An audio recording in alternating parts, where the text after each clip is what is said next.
So guys, for the first step, you want to go to the link which will be down below in the description to download Visual C++ 2012. Now once you run this, you want to scroll down, choose your language, and then click on download. There's going to be two downloads in this list that we need. We need x86 and we need x64. We're going to get both of these. You want to tick both of them and then click on download. If you get this, you want to click on allow, which will download multiple files. You should now have both x64 and 86 downloaded.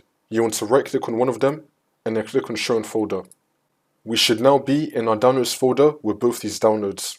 We're now going to install both of these. The first one on my list is x64. I'm going to double click on it.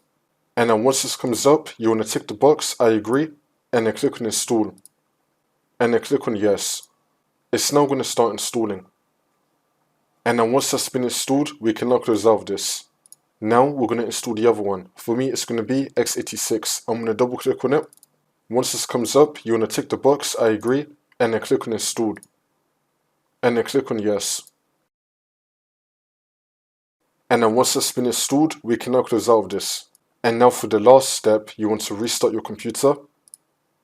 And then the problem should be fixed.